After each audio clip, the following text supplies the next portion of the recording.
Hello students, तो हम लोगों ने वेक्टरों का एडिशन, सब्ट्रैक्शन और उसका रेजोल्यूशन हम लोगों ने पढ़ा है कि कैसे वेक्टर को रिजॉल्व करते हैं, यानी उसके कंपोनेंट्स करते हैं।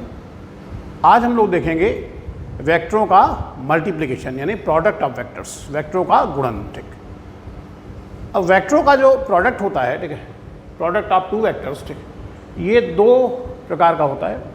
एक कहलाता है स्केलर प्रोडक्ट, एक कहलाता है वेक्टर प्रोडक्ट। ठीक, वास्तव में जब आप कहते हैं कि हम वेक्टरों का प्रोडक्ट कर रहे हैं यानी वेक्टरों का गुणन कर रहे हैं, ठीक है, तो वेक्टर होते क्या है? कोई वेक्टर क्वांटिटी होती है। तो मान लीजिए अगर आपने दो वेक्टर्स का मल्टीप्लिकेशन किया, ठीक, और जो नई क्वांटिटी आएगी, दो वेक्टर मल्टीप्लाई किए, जो नई क्वांटिटी आएगी, अगर वो खुद एक वेक्टर क्वांटिटी है, अगर वो खुद एक वेक्टर है, तो हम कहते हैं ये वेक्टरों का वेक्टर प्रोडक्ट हुआ। यानी दो वेक्टरों का जो प्रोडक्ट है यानी गुणन है, वो वेक्टर प्रोडक्ट कहलाएगा या स्केलर प्रोडक्ट कहलाएगा। ये डिपेंड करता है कि उसका जो रिजल्ट है वो क्या है। अगर रिजल्ट ये कि बनने वाली नई क्वांटिटी स्केलर है यानी अदिश है, तो उसे हम कहते हैं वेक्टरों का अदिश गुणन हुआ, स्केलर प्रोडक्ट हुआ। और अगर बनने वाली नई राशि सदिश आ जाए तो इसे हम लोग कहते हैं वेक्टरों का सदिश गुणन हुआ। दो वेक्टरों का जो अदिश गुणन या स्केलर प्रोडक्ट होता है वो डॉट से दिखाते हैं। यानी अगर हमने ए वेक्टर और बी वेक्टर के बीच में डॉट लगा रखा है, इसका मतलब इससे बनने वाली जो नई क्वांटिटी होगी वो स्केलर होगी, अदिश होगी। और सदिश गुणन को हम लोग क्रॉस से दिखाते हैं। अगर दो वेक्टरों के बीच में हमने क्रॉस लगा रखा है, इसके अलावा इनसे जो नई क्वांटिटी बनेगी वो निश्चित रूप से वेक्टर क्वांटिटी होगी। ठीक है, इसीलिए हम लोग scalar product co dot product भी कहते हैं। तो स्केलर प्रोडक्ट के इंग्लिश में दो नाम है, स्केलर प्रोडक्ट या डॉट प्रोडक्ट। हिंदी में से हम लोग अदिश गुणन या डॉट गुणन कहते हैं। ऐसे ही वेक्टर प्रोडक्ट के भी दो नाम है, वेक्टर प्रोडक्ट बोलेंगे, ठीक, या वेक्टर प्रोडक्ट को क्रॉस से दिखाते हैं, इसलिए इसे क्रॉस प्रोडक्ट भी बोलते हैं। हिंदी में भी आप इसे सदिश गुणन या क्रॉस गुणन कह सकते हैं। ठीक है, तो ये हम लोगों को पढ़ना है। तो पहले हम लोग आज स्केलर प्रोडक्ट या डॉट प्रोडक्ट की ही बात करेंगे। तो चलिए देखते हैं जरा हम लोग कि ये स्केलर प्रोडक्ट या डॉट प्रोडक्ट क्या होता है।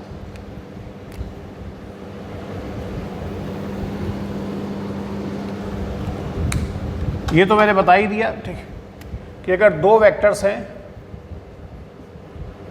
और इनके प्रोडक्ट से, ठीक, बनने वाली नई क्वांटिटी जो है वो स्केलर है। If the product of two vectors is a scalar then this product is called scalar product of vectors. यानी अगर दो वेक्टरों का गुणनफल एक अदिश राशि है तो इसे वेक्टरों का अदिश गुणन कहते हैं। और किससे दिखाते हैं? डॉट से दिखाते हैं। तो ए वेक्टर डॉट बी वेक्टर बराबर निश्चित रूप से एक स्केलर क्वांटिटी होगी, यानी एक अदिश राशि होगी।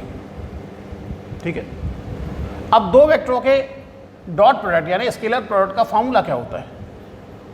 फॉर्मूला होता है A vector dot B vector equal to A B cos theta. दो वेक्टरों के स्केलर प्रोडक्ट का ये फार्मूला होता है A vector dot B vector equal to A B cos theta. जहाँ ए, इसके ऊपर एरो नहीं लगा तो इसका मतलब ये वेक्टर ए का मैग्नीट्यूड है यानी वेक्टर ए का परिमाण है। बी के ऊपर भी एरो नहीं लगा, इसका मतलब ये वेक्टर बी का परिमाण है, मैग्नीट्यूड। और थीटा जो है ये वेक्टर ए और बी के बीच का कोण है। इसका मतलब हम कह सकते हैं कि दो वेक्टरों का जो अदिश गुणन होता है यानी डॉट गुणन जो होता है वो उन दोनों वेक्टरों के परिमाणों और उनके बीच बनने वाले कोण की कोज्या के गुणनफल के बराबर होता है। ठीक, दो वेक्टरों का अदिश गुणन उन दोनों वेक्टरों के परिमाणों और उनके बीच बनने वाले कोण की कोज्या के गुणनफल के बराबर होता है। इंग्लिश में क्या कहेंगे? The scalar product of two vectors is equal to the product of their magnitudes and cosine, product of their magnitude and cosine of the angle between them.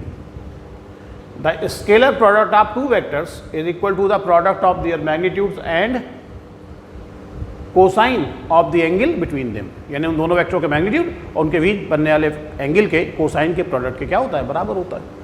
ये दो वेक्टरों के स्केलर प्रोडक्ट का फॉर्मूला होता है A vector dot B vector equal to A B cos theta. Clear है? बीच में डॉट लगा है तो समझ जाइए नई क्वांटिटी स्केलर होगी। तो अगर आप देखें तो ये स्केलर ही है। ए क्या है? वेक्टर ए का परिमाण, मैग्नीट्यूड। तो मैग्नीट्यूड 5, 6, 10 ऐसे कुछ आएगा तो वो तो एक स्केलर, उसमें कोई डायरेक्शन तो है नहीं। ये भी मैग्नीट्यूड है। और कॉस थीटा, अगर थीटा 60 है तो उसकी वैल्यू 1/2 √3/2 1 ऐसे करके अलग अलग एंगल के लिए आएगी। तो यानी ये भी एक न्यूमेरिकल वैल्यू है, ये भी न्यूमेरिकल वैल्यू, ये भी न्यूमेरिकल वैल्यू और ये भी न्यूमेरिकल वैल्यू। तो ये पूरी क्वांटिटी कैसी है? स्केलर है। तो ये दो वेक्टरों का स्केलर प्रोडक्ट हो गया। तो स्केलर प्रोडक्ट क्या होता है, अगर दो वेक्टरों के गुणनफल से बनने वाली नई राशि अदिश है तो इसे वेक्टरों का अदिश गुणन कहते हैं। If the product of two vector is a scalar then this product is called scalar product of vectors and denoted by dot. इसे डॉट से दिखाते हैं इसलिए इसे डॉट प्रोडक्ट भी कहते हैं। दो वेक्टरों के डॉट प्रोडक्ट का formula A vector dot B vector equal to A B cos theta, जहाँ ए वेक्टर ए का मैग्नीट्यूड, बी वेक्टर बी का मैग्नीट्यूड है और थीटा वेक्टर ए और बी के बीच का एंगल है। अब ये जो स्केलर प्रोडक्ट है इसकी कुछ प्रॉपर्टीज़ हैं जो आपको याद रखनी है। सबसे पहली प्रॉपर्टी, दो वेक्टर का जो डॉट प्रोडक्ट होता है ये कम्यूटेटिव लॉ फॉलो करता है। कम्यूटेटिव लॉ यानी ये कम्यूट करता है, ठीक है, कम्यूटेटिव लॉ फॉलो करता है, ठीक है। इसे हिंदी में कहते हैं क्रम विनिमय नियम का पालन करता है। यानी इसके अगर हम ऑर्डर को चेंज कर दें तो इससे रिजल्ट पर कोई फर्क नहीं पड़ेगा। A vector dot B vector की value B vector dot A vector के क्या होगी, बराबर होगी। यानी हम ए डॉट बी को बी डॉट ए या बी डॉट ए को ए डॉट बी लिख सकते हैं। खुद ही सोच लीजिए कि मान लीजिए वेक्टर ए का मैग्नीट्यूड 5 है, बी का 4 है और इनके बीच का एंगल 60 डिग्री है। मान लेते हैं ए का मैग्नीट्यूड 5 है, बी का 4 है और इनके बीच का एंगल 60 डिग्री है। तो ए डॉट बी की वैल्यू निकालिए। ए डॉट बी का फॉर्मूला लगाया ए बी कॉस थीटा। ए की वैल्यू 5 इंटू 4, 5 इंटू 4 क्या हो गया 20 और कॉस 60 की वैल्यू 1/2। तो ए डॉट बी की वैल्यू क्या आई 10 आई। अब बी डॉट ए की वैल्यू निकालिए। तो बी डॉट ए क्या हो जाएगा, यहाँ हो जाएगा बी ए कॉस 60। भाई एंगल तो बीच का 60 है तो ए बी की जगह हो जाएगा बी ए कॉस 60।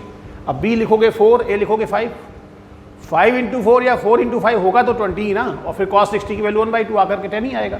तो ए डॉट बी की जो वैल्यू आ रही है वही तो बी डॉट ए की आ रही है। तो इसका मतलब A dot B equal to B dot A होगा। इसके ऑर्डर को चेंज करने से रिजल्ट पर कोई फर्क नहीं पड़ता। इसे कहते हैं क्रम विनिमय नियम, ठीक। क्रम विनिमय, हिंदी में क्या बोलते हैं, क्रम विनिमय नियम। विनिमय माने अदला बदली, क्रम बदल देने पर भी रिजल्ट पर कोई फर्क नहीं पड़ेगा। इंग्लिश में से बोलते हैं कम्यूटेटिव लॉ, ठीक। तो ये दो वेक्टरों का डॉट प्रोडक्ट जो होता है ये कम्यूट करता है, यानी इसके ऑर्डर को एक्सचेंज करने से रिजल्ट पर कोई फर्क नहीं पड़ता है। सेकंड है, ये डिस्ट्रीब्यूशन लॉ फॉलो करता है। डिस्ट्रीब्यूशन लॉ यानी वितरण नियम का पालन करता है। वितरण नियम यानी सिंपल जिसे आप लोग मल्टीप्लिकेशन कहते हैं, जैसे A dot B vector plus C कहीं लिखा है तो जब ब्रैकेट ओपन करेंगे तो जो डॉट ऑपरेशन है ये दोनों पर डिस्ट्रीब्यूट हो जाएगा। मतलब ए का डॉट प्रोडक्ट बी के साथ भी होगा और ए का डॉट प्रोडक्ट सी के साथ भी होगा। A dot B plus A dot C, ये कहलाता है वितरण नियम की डॉट की प्रक्रिया ब्रैकेट ओपन करने पे दोनों पे वितरित हो गई, डिस्ट्रीब्यूट हो गई। A dot B plus A dot C, simple आप लोग इसको कहते हैं ब्रैकेट ओपन करेंगे तो इसका दोनों में मल्टीप्लिकेशन हो जाएगा। सी, अगर दो वेक्टर एक दूसरे के परपेंडिकुलर हैं, ठीक, तो उनका जो डॉट प्रोडक्ट होता है वो 0 होता है, क्योंकि परपेंडिकुलर होने को उनके बीच का एंगल 90 है। तो ये फार्मूला है डॉट प्रोडक्ट निकालने का, इसमें थीटा 90 रखोगे तो कॉस 90 की वैल्यू 0। तो दो परपेंडिकुलर वेक्टर्स का डॉट प्रोडक्ट जो है वो 0 होता है। अगर दो वेक्टर एक दूसरे के पैरेलल है, ए पैरेलल है बी के, पैरेलल का मतलब बीच का एंगल 0, या 0 रखो तो cos 0 की वैल्यू 1 आ जाएगी। तो उनका जो डॉट प्रोडक्ट होता है वो केवल उनके मैग्नीट्यूड के प्रोडक्ट के ही बराबर होता है। A vector dot B vector बराबर ए बी बचेगा क्योंकि cos 0 की वैल्यू 1 हो जाएगी। तो दो परपेंडिकुलर वेक्टर्स, दो वेक्टर अगर एक दूसरे के परपेंडिकुलर है तो उनका डॉट प्रोडक्ट 0 होता है, ये बहुत इंपॉर्टेंट पॉइंट है। और अगर पैरेलल हैं तो उनका डॉट प्रोडक्ट उनके मैग्नीट्यूड के प्रोडक्ट के ही बराबर होता है, उनके परिमाणों के गुणनफल के बराबर होता है। किसी वेक्टर का उसी वेक्टर के साथ डॉट प्रोडक्ट जो होता है वो उस वेक्टर के मैग्नीट्यूड के स्क्वायर के बराबर होता है। किसी वेक्टर का उसी वेक्टर के साथ dot product A vector dot A vector बराबर ए स्क्वायर, वेक्टर ए का स्क्वायर नहीं लिखेंगे, ए स्क्वायर। किसी वेक्टर का उसी वेक्टर के साथ डॉट प्रोडक्ट उस वेक्टर के मैग्नीट्यूड के स्क्वायर के बराबर होता है, और इसे हम उस वेक्टर का स्वतः गुणन कहते हैं, हिंदी में इंग्लिश में कहते हैं सेल्फ प्रोडक्ट। ये क्या हुआ, वेक्टर ए का सेल्फ प्रोडक्ट। सेल्फ प्रोडक्ट मतलब किसी वेक्टर का उसी वेक्टर में डॉट प्रोडक्ट कर देना, ठीक। और ये इजीली आप इससे समझ सकते हैं, जैसे दो वेक्टर को डॉट प्रोडक्ट कैसे निकालते हैं, पहले वेक्टर का मैग्नीट्यूड रखते हैं, फिर दूसरे का मैग्नीट्यूड रखते हैं, फिर उनके बीच बनने वाले एंगल का कॉस ले लेते हैं। तो यहाँ ए का डॉट प्रोडक्ट ए के साथ ही कर रहे हैं, तो पहला वेक्टर ए है तो उसका मैग्नीट्यूड ए, दूसरा वेक्टर भी ए है तो उसका मैग्नीट्यूड ए, और कॉस 0 क्योंकि ए वेक्टर के साथ कितना एंगल बनाएगा, कोई भी वेक्टर अपने ही साथ हमेशा जीरो एंगल बनाता है, तो ए के साथ डॉट प्रोडक्ट कर रहे हैं तो ए cos जीरो की वैल्यू 1 और a इंटू ए क्या हो जाएगा ए स्क्वायर। किसी वेक्टर का उसी वेक्टर के साथ डॉट प्रोडक्ट माने स्केलर प्रोडक्ट अदिश गुणन, ये उस वेक्टर का स्वतः गुणन कहलाता है और ये उस वेक्टर के परिमाण के वर्ग के बराबर होता है, उसके मैग्नीट्यूड के स्क्वायर के बराबर होता है। ये कुछ मेन प्रॉपर्टीज़ हैं स्केलर प्रोडक्ट की, ठीक है। इन तीनों का न्यूमेरिकल में यूज़ होता है, ठीक। कभी किसी ने कह दिया सिद्ध करो ये दोनों वेक्टर परपेंडिकुलर है, ठीक, तो उनका डॉट प्रोडक्ट निकालते हैं, अगर जीरो आ गया तो उसका मतलब वो परपेंडिकुलर है, ठीक। तो ये याद रखिए, दो परपेंडिकुलर वेक्टर का डॉट प्रोडक्ट जीरो होता है। अगर दो वेक्टर पैरेलल है तो उनका डॉट प्रोडक्ट केवल उनके मैग्नीट्यूड के स्क्वायर के बराबर होगा। किसी वेक्टर का उसी वेक्टर के साथ डॉट प्रोडक्ट होता है वो उसके मैग्नीट्यूड के स्क्वायर के बराबर होता है। समझ में आ गई बात सबको, ठीक। तो ये स्केलर प्रोडक्ट क्या होता है और ये उसकी मेन प्रॉपर्टीज है। एक फॉर्मूला जो हम लोग पहले दो अलग अलग तरीके से प्रूव कर चुके हैं, एक तरीके से प्रूव किया, सॉरी, ठीक है। हम लोगों ने पढ़ा था कि दो वेक्टर ए और बी हों तो इनका जो रिजल्टेंट होता है आर वेक्टर, ठीक। दो वेक्टर ए और बी का जो रिजल्टेंट होता है आर वेक्टर, उसका मैग्नीट्यूड निकालने का फार्मूला हम लोगों ने पढ़ा था वेक्टर एडिशन का एनालिटिकल मेथड। तो वो मैग्नीट्यूड निकालने का फार्मूला होता है R equal to under A square plus B square plus 2ab cos theta. याद है उसका डेरिवेशन बताया था मैंने फिगर बनाकर। अब देखते हैं हम लोग उसी का डेरिवेशन इसी डॉट प्रोडक्ट की सहायता से। यहाँ पर हम ये कह रहे हैं कि दो वेक्टर ए और बी हैं जिनका रिजल्टेंट आर है, तो अगर आर ए और बी का रिजल्टेंट है तो आप लिख सकते हैं R vector equal to A vector plus B vector. भाई आर रिजल्टेंट है तो आर वेक्टर इक्वल टू होगा A vector plus B vector. अब इस इक्वेशन का सेल्फ प्रोडक्ट कर दीजिए, तो यहां पे लिख दिया हमने taking self product of above equation. इस इक्वेशन का सेल्फ प्रोडक्ट लिए, सेल्फ प्रोडक्ट मतलब अपने में ही डॉट प्रोडक्ट, अभी बताया था किसी वेक्टर का उसी वेक्टर के साथ जो डॉट प्रोडक्ट होता है उसका सेल्फ प्रोडक्ट कहलाता है। तो इस इक्वेशन का हम सेल्फ प्रोडक्ट कर रहे हैं, ठीक। इधर कौन सा वेक्टर है आर वेक्टर, तो सेल्फ प्रोडक्ट का मतलब आर का डॉट प्रोडक्ट आर के साथ कर दिया। इधर कौन सा वेक्टर है, इधर A vector plus B vector है। ए वेक्टर अलग वेक्टर है, बी वेक्टर अलग वेक्टर, दोनों को जोड़ेंगे तो एक नया वेक्टर बन गया। तो इधर कौन सा वेक्टर है, A vector plus B vector, तो सेल्फ प्रोडक्ट का मतलब इसका डॉट प्रोडक्ट इसी के साथ। तो हमने इस इक्वेशन का सेल्फ प्रोडक्ट कर दिया। इधर था आर तो आर डॉट आर, इधर ए प्लस बी था तो A plus B dot A plus B, ऊपर एरो जरूर लगाएंगे। अब देखिए आर डॉट आर किसी वेक्टर का उसी वेक्टर के साथ डॉट प्रोडक्ट उसके मैग्नीट्यूड के स्क्वायर के बराबर, तो ये तो हो गया आपका आर स्क्वायर। इधर ये sir A vector plus B vector का होल स्क्वायर हो जाएगा। नहीं, वेक्टर में होल स्क्वायर वगैरह नहीं करते, इसको हमें डिस्ट्रीब्यूशन लॉ लगा के सॉल्व करना पड़ेगा। ये एक एक का मल्टीप्लिकेशन करना पड़ेगा। पहले ए का डॉट प्रोडक्ट ए के साथ होगा, पहले इसका मल्टीप्लिकेशन, तो ए वेक्टर डॉट ए वेक्टर, फिर इस ए का बी में करेंगे तो plus A vector dot B vector. A का इन दोनों में हो गया। अब बी का डॉट प्रोडक्ट ए के साथ plus B vector dot A vector, फिर बी का डॉट प्रोडक्ट बी के साथ plus B vector dot B vector. तो R dot R R square, A dot A square, B dot B square, plus इस B dot A को A dot B लिख सकते हैं और ये भी ए डॉट बी है, तो ये हो जाएगा 2a vector dot B vector, 2a vector plus 2a vector dot B vector, A vector dot B vector. दो वेक्टर का डॉट प्रोडक्ट उनके मैग्नीट्यूड्स यानी उनके परिमाणों और उनके बीच बनने वाले एंगल के कोसाइन के प्रोडक्ट के क्या होता है, बराबर होता है। ये फार्मूला है, तो ए डॉट बी का यहाँ फार्मूला लगा लीजिए। तो R square equal to A square plus B square plus 2 A dot B का formula A B cos theta, जहाँ थीटा क्या है ए और बी के बीच का एंगल, ये आर स्क्वायर आया। तो R equal to root A square plus B square plus 2ab cos theta. तो ये स्केलर प्रोडक्ट की हेल्प से ये जो फार्मूला हम लोगों ने पढ़ा था कि अगर कोई दो वेक्टर ए और बी हैं जिनके बीच का एंगल थीटा है, तो उनका जो रिजल्टेंट होता है, उनका जो योगफल वेक्टर होता है आर वेक्टर, उसका मैग्नीट्यूड निकालने का फार्मूला ये होता है। इसको पहले हम लोगों ने एनालिटिकल मेथड से यानी फिगर बनाकर प्रूव किया था। आज हम लोग इसको डॉट प्रोडक्ट की हेल्प से इसको हमने क्या कर दिया, प्रूव करके दिखा दिया कि अगर कोई दो वेक्टर ए और बी है जिनके बीच का एंगल थीटा है तो उनका जो रिजल्टेंट होता है, उनका जो एडिशन होता है, ठीक है, उसका मैग्नीट्यूड निकालने का formula √a² + b² + 2ab cos theta होगा। समझ में आ गई बात? इतने का स्क्रीनशॉट आप ले लिया स्क्रीनशॉट। एक क्वेश्चन और प्रूव कर देते हैं इसी में कि अगर यही दो वेक्टर ए और बी जिनके बीच का एंगल थीटा है, अगर हम इनका सब्सट्रैक्शन निकालें, यानी ए वेक्टर प्लस बी वेक्टर नहीं है, A vector minus B vector, ठीक। तो हमने बताया था कि दो वेक्टरों के सब्सट्रैक्शन का मैग्नीट्यूड निकालने का फार्मूला होता है, सब्सट्रैक्शन वेक्टर को एस से दिखाते हैं, S = √a² + b² - 2ab cos theta. तो उसको भी प्रूव कर लीजिए।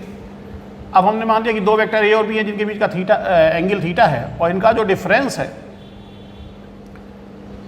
इनका जो सब्सट्रैक्शन है वो एस वेक्टर है। तो एस वेक्टर = ए vector minus B vector.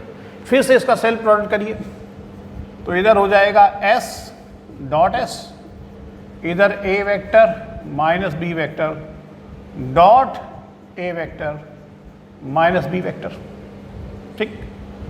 s.s क्या हो जाएगा? s²। ए का डॉट प्रोडक्ट ए में करेंगे तो a.a, ए का डॉट प्रोडक्ट इस बी में करेंगे तो -a.b, इस बी का ए में करेंगे तो -b vector dot A vector, इसका इसमें करेंगे तो +b dot B.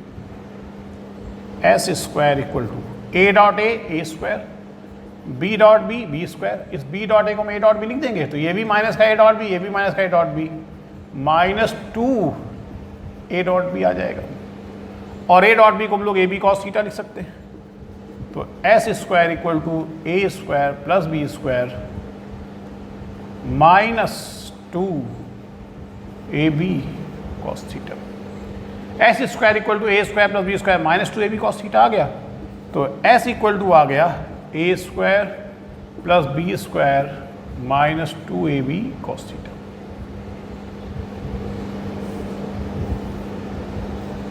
s = √a² + b² -2ab cos theta. तो दो वेक्टर ए और बी का डिफरेंस अगर एस वेक्टर है तो एस वेक्टर = हो जाएगा ए वेक्टर माइनस बी वेक्टर। अब इसका हमने सेल्फ प्रोडक्ट ले लिया s.s, इधर a - b dot a - b, solve कर लीजिए, ये आ गया। तो प्रूव हो गया कि अगर कोई दो वेक्टर ए और बी है जिनके बीच का एंगल थीटा है तो उनका जो रिजल्टेंट होता है, यानी उनका जो समीशन होता है आर वेक्टर, उसका मैग्नीट्यूड निकालने का formula r = √a² + b² + 2ab cos theta, और उनका डिफरेंस जो होता है एस वेक्टर, उसको निकालने का formula S vector = a vector + b vector -2ab cos theta, ठीक है। ये दोनों फार्मूले हम लोगों ने डॉट प्रोडक्ट की हेल्प से प्रूव करके दिखाए मैंने आपको। सबकी समझ में आ गई बात इतनी, ठीक। स्क्रीनशॉट चाहें तो आप इसका भी एक ले सकते हैं। ले लिया आपने इसका स्क्रीनशॉट एक, तो चलिए इस इलर प्रोडक्ट को और अच्छे से समझने के लिए हम लोग इस पर बेस एक दो क्वेश्चंस जो है, न्यूमेरिकल क्वेश्चन जो है वो लगा लेते हैं। तो देखते हैं क्वेश्चन जो पहला मैं ले रहा हूँ, क्वेश्चन आप लोग सुन लेंगे और अगर आप बुक में अपने ढूंढेंगे तो ये बुक में कहीं ना कहीं मिल जरूर जाएगा। क्वेश्चन ये है कि दो वेक्टरों का एडिशन और सब्सट्रैक्शन, यानी दो वेक्टरों का योग और अंतर, ये एक दूसरे के परपेंडिकुलर है, ठीक। और हमें ये प्रूव करना है कि दोनों वेक्टर जो हैं, ठीक है, ये मैग्नीट्यूड में क्या होंगे? इक्वल होंगे। तो सवाल ये है कि यदि दो वेक्टरों का योग और अंतर परस्पर लंब हो तो सिद्ध करिए वो दोनों वेक्टर परिमाण में बराबर होंगे। If the addition and subtraction of two vectors are perpendicular to each other so that these vector are equal in magnitude, ठीक है। क्वेश्चन समझ में आ गया? तो चलिए देखिए कैसे सॉल्व करेंगे हम लोग इसको। सीधे सॉल्व करना चालू करते हैं इसको, ठीक। क्वेश्चन तो मैंने बोल दिया, हिंदी और इंग्लिश दोनों में। अब इसको सॉल्व करते हैं। वो कह रहा है कि दो वेक्टर्स हैं कोई जिनका एडिशन और सब्सट्रैक्शन एक दूसरे के परपेंडिकुलर है, ठीक। तो मान लेते हैं कि वो दो वेक्टर ए और बी हैं, ठीक। तो अगर हम लोग मान लें कि let the two vectors are A at B and their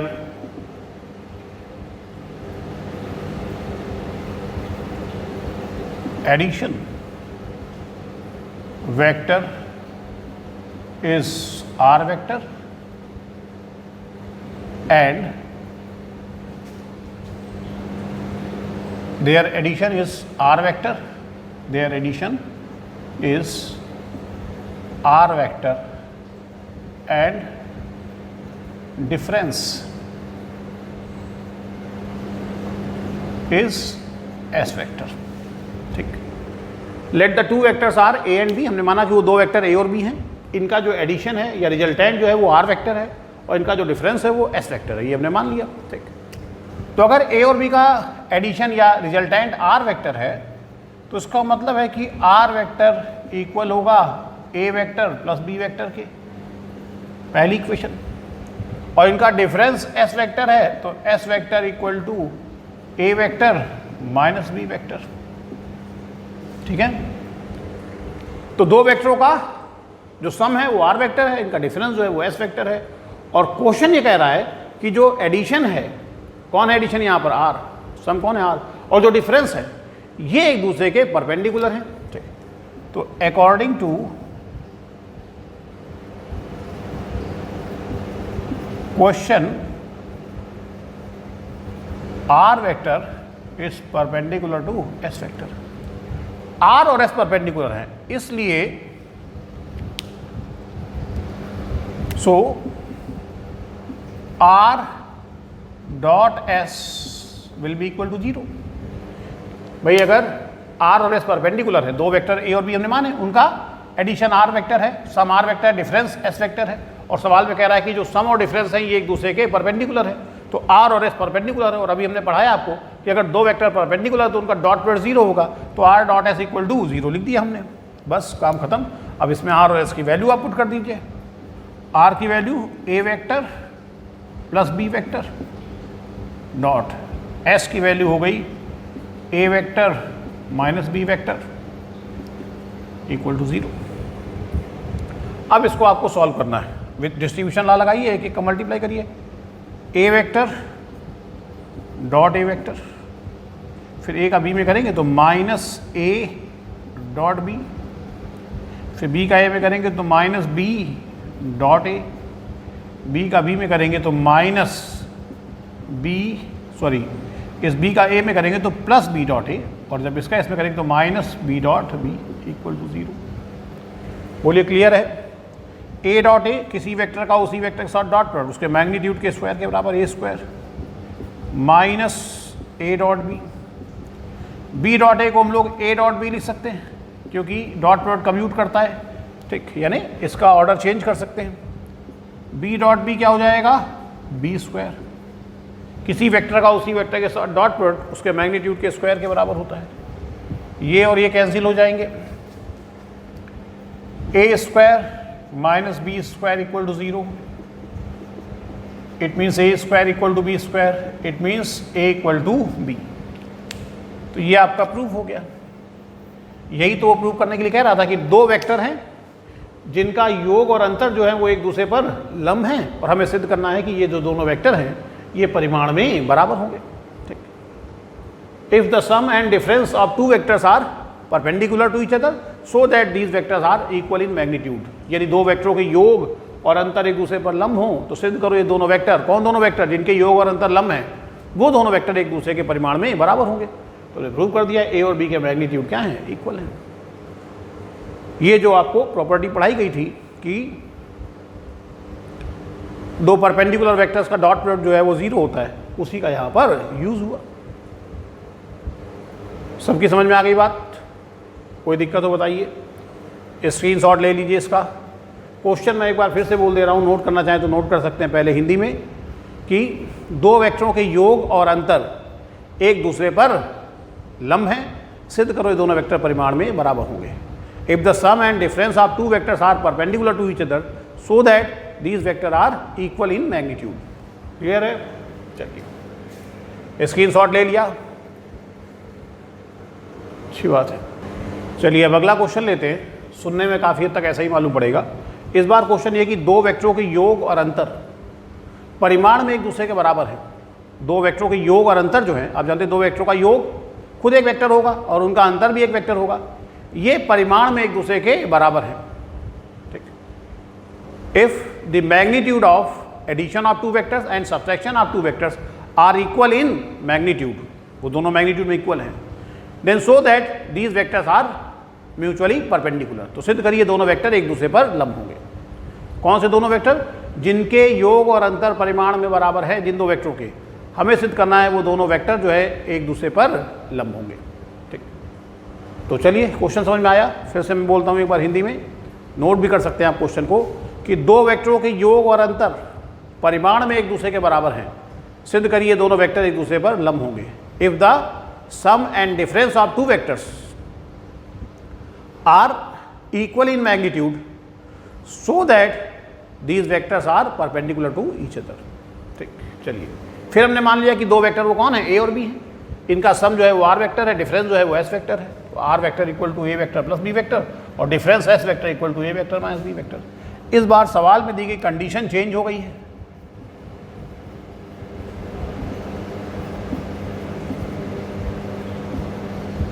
पहला कंडीशन क्या थी इससे पहले के सवाल में? कि जो ये दोनों वेक्टर हैं, सम और डिफरेंस वेक्टर जो हैं, ये एक दूसरे के परपेंडिकुलर है।